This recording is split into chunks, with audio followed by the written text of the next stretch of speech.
Assalamualaikum. Waalaikumsalam warahmatullahi wabarakatuh. Alhamdulillah. Ada juga Pak Kiai? Alhamdulillah masih ada di tempat. Bagaimana kabar Pak Kiai? Ya, baik-baik. Istilahnya sehat-sehat orang tua. Itu kalau orang tua istilah sehat sama dengan kayu lapuk. Kalau kayu lapuk itu banyak cendawannya. Jadi kalau orang tua banyak penyakitnya. Tapi alhamdulillah kita masih bisa bertemu. Dan Demela ya. Iya Pak Kiai. Syukur alhamdulillah Pak Kiai bahwa pada hari pertama bulan puasa ini tahun 2001 1422 Hijriah kita masih sempat menjumpai pendengar kita. Dan syukur juga Pak Kiai bahwa kita masih diberikan nikmat sehat. Umur sehat masih ketemu Allah, di RRI. Dan mungkin ada beberapa sahabat kita, keluarga kita yang mendahului tidak sempat lagi bersama-sama kita, tidak sempat lagi makan sahur bersama kita. Jadi kepada yang hidup ini kita ucapkan selamat berpuasa. Selamat berpuasa. Begini Pak Kiai, karena hari ini adalah hari pertama bulan puasa. Mungkin Pak Kiai bisa menjelaskan sedikit mengenai ibadah puasa ini Pak Kiai. Supaya pendengar kita dapat dulu kita berikan bahan-bahan bahwa dalam Al-Quran sudah diperintahkan kita berpuasa. Dasarnya firman Allah, ya ayyuhalladzina amanu kutiba alaikumusyiyamu kama kutiba alal ladzina min qablikum la'allakum tattaqun. Artinya, hai orang beriman, diwajibkan kamu berpuasa sebagaimana telah diwajibkan kepada umat sebelum kamu, semoga kamu bertakwa. Jadi berarti sudah ada perintah puasa. Perintah berpuasa. Jadi kalau kita ambil ayat ini bahwa tujuan puasa itu takwa. Jadi kalau ditanya apa itu tujuan puasa? Takwa. Sekarang bertanya lagi, apa itu takwa? Takwa itu dalam definisi imtitsalu awamirihi wa ijtinabun nawahihi. Mematuhi semua perintah yang terkait dengan ibadah puasa, tinggalkanlah semua larang-larangan yang terkait dengan ibadah puasa. Puasa semacam itu baru sampai ke derajat takwa. Nah, sekarang pertanyaan lagi, apa balasan kalau orang puasa sampai takwa? Balasan dari Allah dalam surah Al-Qalam ayat 32, innalil muttaqina inda rabbihim jannatin na'im. Bagi orang bertakwa disediakan Allah surga jannatin na'im. Bukan main. Itu balasan. Bukan main balasannya Pak Kiai. Karena itu perintah yang terkait dengan ibadah puasa itu jalankan semua. Larangan terkait dengan ibadah puasa itu tinggalkan semua. Cuma perintah dan larangan dibagi 3. Ada yang bersifat mutlak, ada yang bersifat peningkatan mutu, ada yang bersifat afdal. Apa beda-bedanya? Nah, kalau yang bersifat mutlak, perintah ditinggalkan, puasa batal. Larang yang bersifat mutlak, dilanggar, puasa batal. Nah, adapun peningkatan mutu, perintah yang meningkatkan mutu diamalkan, puasanya bermutu. Nah, larangan yang meningkatkan mutu ditinggalkan, bermutulah. Larangan itu puasanya itu. Begitu. Nah, sebab apa? Kalau puasa tidak bermutu, itu ada dalam surat kabar, Sulawesi Selatan penghasil kakao yang terbesar di Indonesia. Pak Kiai. Diekspor ke Amerika. Karena tidak bermutu, tidak diterima. Tidak laku. Apa puasa orang tidak bermutu juga begitu. Begitu puasa yang tidak bermutu sama dengan kakao yang diekspor ke Amerika tidak bermutu, tidak laku. Itu disebut hadis. Kam min shaimin laisa min shaumihi ilal ju' wal atash. Berapa banyak orang berpuasa tidak ada yang didapat dari ibadah puasanya, haus dan lapar. Karena tidak mutu. Karena semua mutu ditinggalkan. Begitu Dembela. Begini Pak Kiai, karena juga hari pertama ini bangun sahurin Pak Kiai, mungkin Pak Kiai bisa memberikan petunjuk tentang niat, karena ada katakan niat tiap malam, ada juga niat 1 bulan. Itulah yang dikatakan perintah. Perintah bersifat mutlak niat.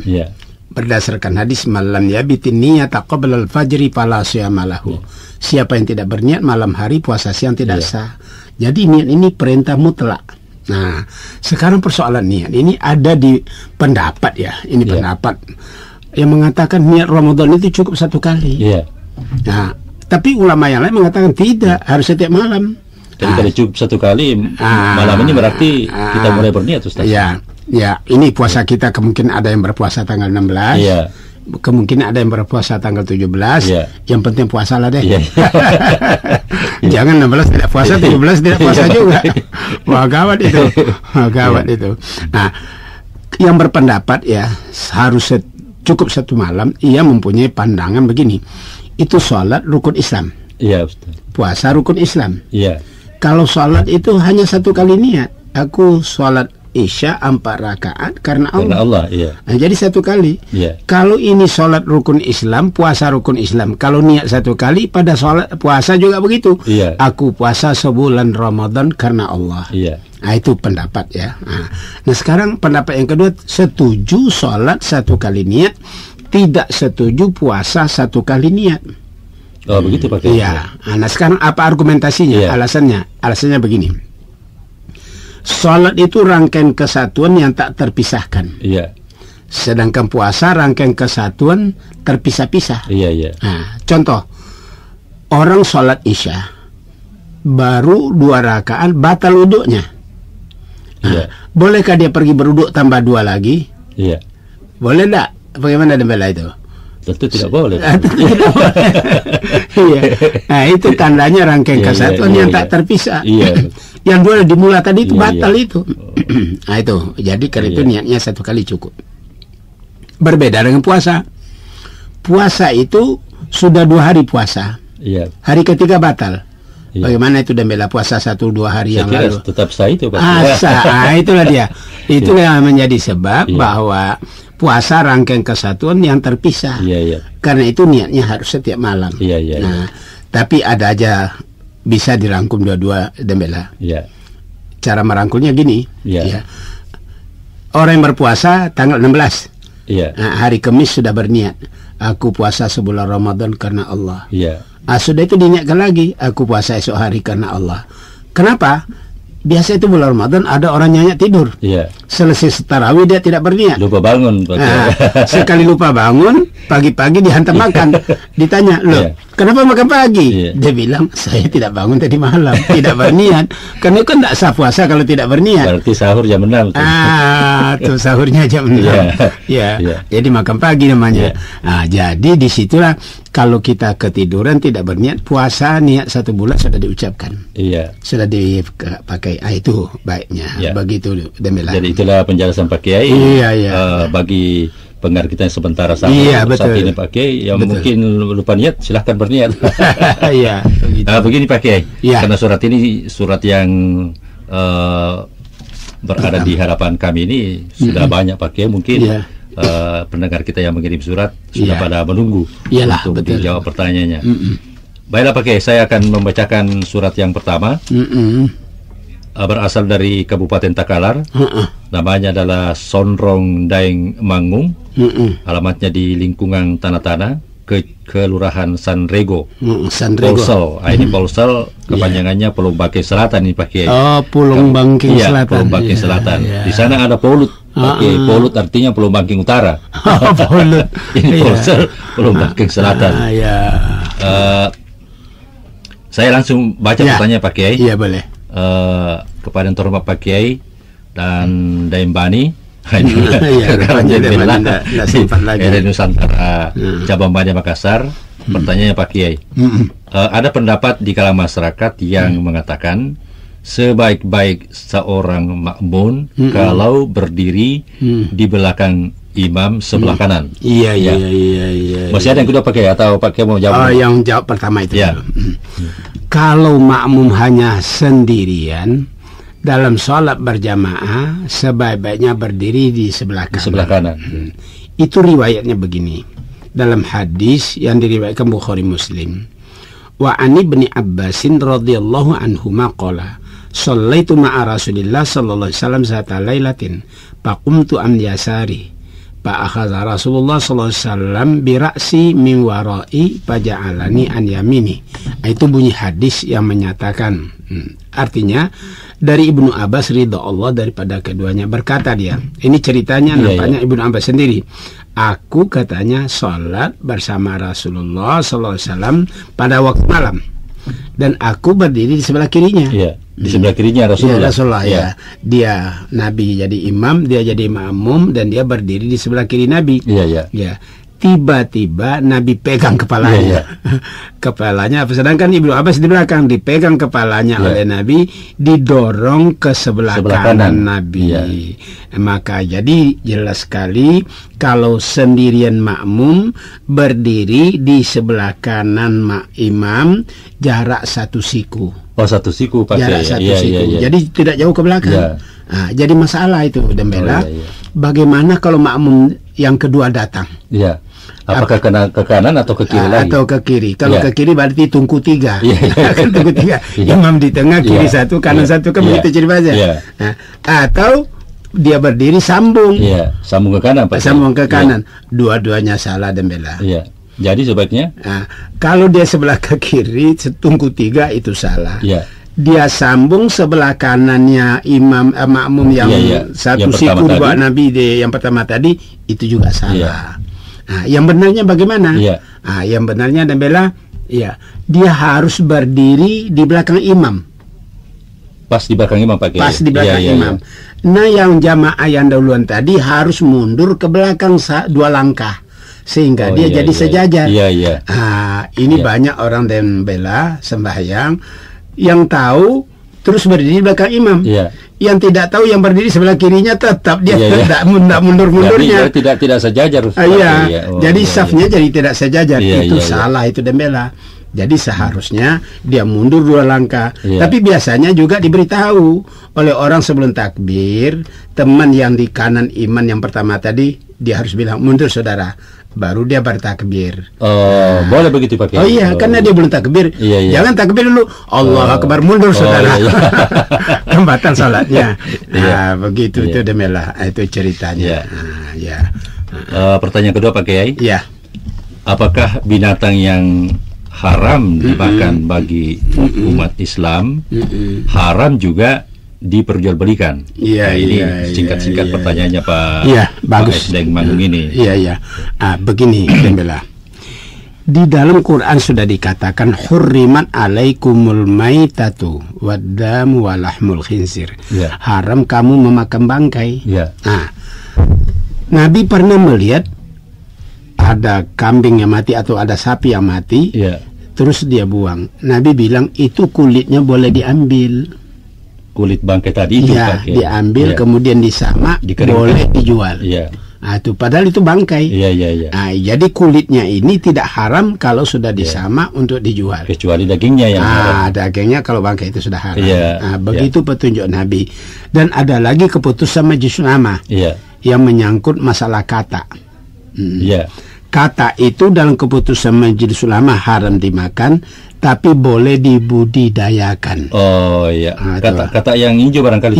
Kata hijau itu yang kecil-kecil. Yang ada yang besar itu Dembela. Malah pahanya seperti paha ayam. Itu boleh dibudidayakan, tapi kita tidak boleh makan. Itu keputusan Majelis Ulama. Berarti bisa dibudidayakan, tentu bisa juga dijual, Pak. Diternakan. Kemudian dijual.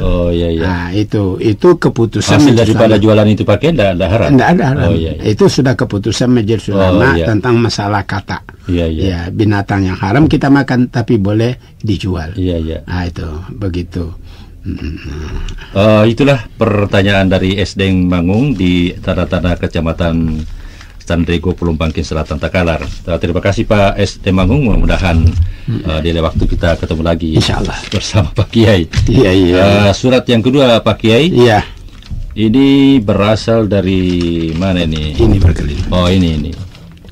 Berasal dari Kaimuding dan Ledeng. Iya. Pak Kiai, kalau tadi di Takalar kita ke sana lagi Pak Kiai. Di mana itu? Ke Jeneponto. Oh, Jeneponto. Kira-kira 30 km dari betul, Takalar ini betul. Pak Kiai. Iya. Tepatnya di Togo-Togo, Kecamatan Batang. Iya. Pertanyaannya begini Pak Kiai. Sekarang iptek sudah semakin maju. Iya. Saking majunya sekarang ada namanya pindah rahim. Iya. Pindah rahim ini. Pinjam atau apanya? Pinjam, Pak. Pinjam. Kok dipinjam ya? Wah, ini tulisannya bagus sekali nih Pak Kiai. Iya, kalau pinjam piring boleh lah. Pinjam rahim yaitu si pemilik ovum atau sel telur tidak disemaikan di rahimnya, tetapi disemaikan di rahim orang lain. Iya. Misalnya ovum A disemaikan di rahim B, terus lahir. Iya, anak. Ya. Nah, pertanyaannya Pak Kiai, ada 3 nih Pak Kiai pertanyaannya. Ya, apa itu? Apa hukumnya pindah rahim itu Pak Kiai? Iya. Dan siapa sebenarnya ibu dari si C? Iya. Pertanyaannya bagus sekali. Yang rahimnya tadi si A, tapi diberikan kepada si B. Iya. Ya, si C bagaimana? Ya, si C. Ya, statusnya bagaimana? Statusnya ibunya siapa begitu Pak Kiai? Iya. Silakan Pak Kiai. Oh, itu aja pertanyaan. Masih ada satu Pak Kiai. Apa lagi? Bagaimana pendapat Pak Kiai tentang kadaver mayat praktikum? Oh iya, ini ada mahasiswa di kedokteran ini. Iya. Yang biasa ada di fakultas kedokteran yang tubuhnya dibelah seperti binatang. Iya. Yang pertama dulu. Yang pertama dulu Pak Kiai. Begini. Bahwa seorang wanita diambil ovumnya, kemudian sperma dari laki-laki diambil, kemudian ditanam atau disuntikkan kepada seorang wanita yang lain. Iya, dipindahkan tuh Pak Kiai. Iya, dipindahkan atau istilahnya dia bilang dipinjam. Iya, dipinjam. Nah, itu bagaimana hukumnya? Iya. Jawabnya Dembela, dalam satu hadis Nabi mengatakan, tidak ada dosa yang paling besar dari sesudah musyrik. Jadi musyrik itu paling besar ya. Iya. Nah, sesudah musyrik itu ada dosa yang paling besar lagi, meletakkan sperma di rahim seorang wanita yang tidak halal. Berarti bukan istrinya. Iya tentu. Iya jelas. Itu namanya zina kan. Iya. Itu bisa juga seperti itu. Tadi diambil ovumnya wanita, diambil spermanya laki-laki, diaduk dalam tabung, kemudian diletakkan dalam rahim. Tapi ini katanya tidak melalui semacam proses hubungan suami istri barangkali Pak. Iya, memang tidak melakukan proses, tidak. Hanya diambil ovumnya dan diambil sperma. Tidak boleh juga. Diletakkan dalam rahim seorang wanita yang bukan punya ovum, yang bukan punya istri daripada yang punya sperma. Nah, ada dosa yang paling besar sudah itu daripada musyrik. Itulah dosa yang paling besar. Kalau itu sudah dosa paling besar, kita tidak usah bicarakan soal anaknya. Sebab itu sudah dilarang. Jadi tidak ada persoalan itu. Karena itu sudah dilarang. Jadi tidak perlu dibicarakan anaknya bagaimana kedudukannya. Nah, memang dalam ajaran agama begini. Kalau sudah diadakan hubung suami istri secara normal, tidak mendapatkan anak. Sedangkan salah satu tujuan dari perkawinan Dembela di dalam Quran pada surah An-Nahl mendapatkan keturunan adalah mendapatkan keturunan. Itu tujuan dari perkawinan. Nah, sekiranya suatu perkawinan tidak mendapatkan anak, karena itu majelis ulama membolehkan mengadakan bayi tabung. Bayi tabung itu yang pernah. Nah, itu persoalannya. Itu ada syaratnya Dembela. Apa syaratnya? Apa syaratnya Pak Kiai? Sperma suami, ovum dari istri diaduk dalam tabung, kemudian disuntikkan ke dalam rahim istri. Ini halal. Berarti sperma itu tetap sperma suaminya Pak Kiai, dipertemukan dengan ovum istrinya. Disuntikkan ke dalam rahim istri. Nah, itu. Tapi dijadikan ini sebenarnya adalah hubungannya dengan kejadian di Afrika. Nah, bagaimana di Afrika? Di Inggris juga ada. Di Afrika ceritanya gini. Diambil sperma suami, diambil ovum indung telur istri, disuntikkan ke mertua. Wah, ini lebih. Jadi, mertuanya hamil. Mertuanya hamil, Pak. Aduh. Nah, itu yang terjadi ceritanya. Terus yang dilahirkan itu apanya, Pak? Anaknya atau cucunya? Anak cucu. Anak cucunya. Anak karena dia yang hamil. Cucu karena sumbernya dari sana. Iya. Itu, Pak. Itu ceritanya. Ini yang dikatakan Nabi. Tidak ada dosa yang paling besar sesudah musyrik meletakkan sperma di rahim yang tidak halal. Ini dia. Betul. Nah, di Inggris lagi. Ya, kalau Inggris kan bukan Islam ya. Tapi ceritanya begini. Itu laki-laki orang berkulit hitam. Wanita berkulit hitam. Ya. Namun rupanya si suami punya sperma yang tidak hidup. Ya, si istri spermanya tidak bisa diproses menjadi benih barangkali. Lantas dia datang ke bank, ke dokter. Bank sperma barangkali. Iya, bank sperma. Jadi bagi mereka itu pokoknya halal haram sama saja kan. Nah, jadi dia minta supaya dia mendapatkan sperma yang berkulit hitam. Nah, itu ceritanya. Nah, jadi dokter bilang menyanggupi mendapatkan sperma yang berkulit hitam. Sudah diaduk. Hamillah istri ini. Hamil istri 9 bulan. Itu mengharapkan anaknya orang putih. Kulit hitam karena bapaknya hitam, ibunya hitam. Diambilkan sperma, entah salah ambil entah bagaimana.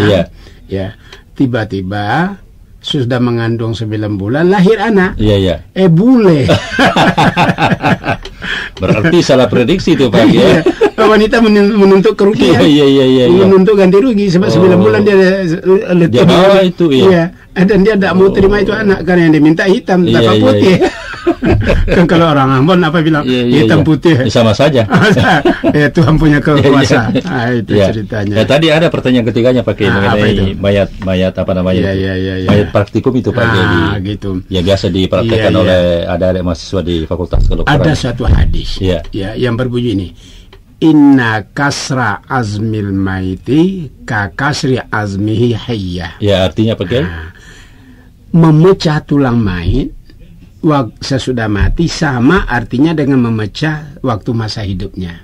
Iya. Riwayatnya begini. Nabi pernah mengantar jenazah ke kubur. Tiba di kubur, orang menggali kubur, ketemu kaki-kaki orang mati yang sudah tulang-tulangnya diangkat ke atas. Tiba di atas ada yang mau pukul supaya dipecah-pecah, supaya lumat. Nabi marah. Jangan, kata Nabi. Kau pecah itu tulang mayit sama artinya dengan memecah waktu hidupnya. Bayangkan sakitnya itu. Berdasarkan hadis ini, mayit itu sebagai orang yang terhormat. Karena itu dalam Islam, dalam Quran, walaqad karramna bani adamah. Allah telah memuliakan manusia waktu hidupnya, waktu matinya. Sebagai manusia hidup tidak boleh dicemarkan namanya. Kalau dicemarkan nama dia bisa menuntut. Sebagai hak asasinya. Mencemarkan nama baik. Mencemarkan nama baik. Kan banyak sekarang ini. Banyak sekali bisa cerita. Menuntut sekian miliar. Itu ceritanya. Nah, oleh karena itu baik dia sudah mati tetap dihormati. Tidak boleh. Timbul masalah. Bagaimana kalau praktikum di bidang kedokteran supaya dia bisa nanti jadi dokter bedah untuk keselamatan umat yang banyak. Umat yang banyak. Artinya ada tujuan tertentu. Ada tujuan tertentu. Bukan hanya sekadar main-mainan. Kalau tadi kan tidak punya tujuan. Betul. Sampai Nabi marah. Tapi ini ada tujuan untuk kemaslahatan umat. Maka ahli hukum sepakat membolehkan. Yang disebut dengan maslahatul mursalah untuk kemaslahatan umum. Banyak. Kemaslahatan umum. Jadi bedah mayit tapi sudah dengan catatan sesudah dipergunakan harus kembali ditanam lagi. Jangan dibuang-buang seperti tulang-tulang ayam apa macam-macam. Itu aja syaratnya. Jadi dibenarkan itu Dembela. Jadi mungkin sama dengan autopsi itu Pak Kiai. Sama. Orang yang diragukan kematiannya. Apakah mati dibunuh orang atau mati tabrak pohon? Artinya mati tidak wajar. Karena bisa saja terjadi dia pukul kepalanya dulu, kebetulan orangnya naik motor. Sekarang motornya dihidupkan, ditabrakkan pohon dan orangnya mati ini ditaruh di situ, dituduh dia mati tabrak pohon. Nah, kemudian ada isu Bukan, sudah dipukul dulu, baru ditebrakkan ke pohon. Nah, mayat sudah ditanam, itu dibolehkan digali untuk penegakan hukum. Ya, hukum harus ditegakkan. Untuk penyelidikan lebih lanjut. Ya, penyelidikan lebih lanjut. Apakah dia benar mati tabrak pohon, atau mati dibunuh? Atau dibunuh dulu baru ditabrakkan ke pohon. Nah, begitu. Itu persoalannya. Saya kira jelas sekali pertanyaan yang dikemukakan. Ini maaf tadi dipakai rupanya salah baca ini. Salah baca. Pengirimnya Pak Kiai. Pengirimnya tadi adalah Emi dengan alamat Jalan Laupe, Upper Depkes Parepare. Wah, ini kebetulan. Emi ini berkecimpung di bidang kesehatan. Sehingga pertanyaannya memang ada kaitannya dengan masalah kesehatan. Terima kasih kepada Pak Saudari Emi dan Pak Kiai tadi telah menjawab. Karena sekarang ini baru ke Jene Ponto nih Pak Kiai. Oh, begitu ceritanya. Ini tadi dari Kemudin Deledeng di Togo-Togo, Kecamatan Batang, Kabupaten Jene Ponto. Oh, begitu. Ini ada juga 3 pertanyaannya Pak Kiai. Bagaimana? Kebetulan Pak Kemudin ini pekerjaannya adalah pegawai Kejaksaan Negeri Jene Ponto. Halo Pak Kemudin, mudah-mudahan sementara mendengarkan siaran dari RRI Makassar. Mungkin sementara santap sahur barangkali Pak Kiai, sambil mendengarkan jawaban dari pertanyaan dikirim. Pertanyaannya begini Pak Kiai. Yang pertama, ada seorang atau beberapa orang yang sebentar menjudi. Setelah tiba waktu salat, dia salat juga. Judi juga, salat juga. Salat juga. Pertanyaannya Pak Kiai, bagaimana salat itu? Apakah dibenarkan oleh agama? Lalu yang kedua Pak Kiai, hasil judi ini biasanya diberikan kepada orang yang ingin menerimanya. Ini barangkali dia menang ini Pak Kiai. Dia dapat uang banyak, menang judi, kemudian sudah salat dia bersedekah. Bukan main dita. Bagaimana menurut agama Islam yang menerima tadi hadiah dari menerima pemberian hasil judi ini? Yang ketiga, bagaimana kalau kita disuruh pimpin salat, imam barangkali. Maksudnya ini. Sedangkan yang dimakmumi itu rata-rata penjudi. Bagus ini ceritanya. Ini ada kaitannya dengan masalah semua penjudi jadi makmum. Nah, imamnya tidak penjudi. Imamnya tidak penjudi. Imamnya tidak penjudi. Ini agak bagus juga yang pertanyaannya ini. Silakan Pak Kiai. Pertanyaan dari Pak Kemudin ini. Jadi pertanyaan yang pertama, mereka ini orang yang menjalankan ibadah sholat, tetapi juga judi. Jawabnya sebaiknya ini jangan dilakukan.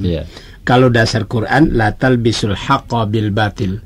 Yang hak, yang benar jangan dicampur dengan yang batil, yang kotor. Karena itu pepatah bilang, susu sebelanga dirusak oleh nila setetes. Jadi oleh sebab itu tinggal kala itu mari sembahyang. Insya Allah sembahyangnya diterima dan judinya ditinggalkan, maka kita selamat dunia, selamat akhirat. Yang dicari apa? Barangkali dipikir begini Pak Kiai, kalau habis main judi kan dosa. Setelah itu salat tobat. Itu namanya tobat sambal lada. Sambal lada. Sambal lada kalau orang mau makan cari lombok. Nah, sesudah makan lombok banyak keringatnya keluar, ingusnya keluar, dibilang wah maki-maki dia. Menyumpah dia. Nanti mau makan cari lagi itu lombok. Kemana itu lombok kemana? Nah, itu namanya begitu. Tobat sambal lada Pak Kiai. Tobat sambal lada namanya, tidak benar itu. Itu bukan tobat nasuha. Pak Kiai, berhubung karena waktu tidak mengisingkan lagi Pak untuk hari pertama bulan puasa ini. Insya Allah Pak Kiai, saya akan datang lagi besok malam misalnya. Insya Allah. Kalau tidak ada halangan dan barangkali Pak Kiai juga tidak akan keluar. Insya Allah. Baiklah Pak Kiai, saya pamit. Assalamualaikum warahmatullahi wabarakatuh. Waalaikumsalam warahmatullahi wabarakatuh.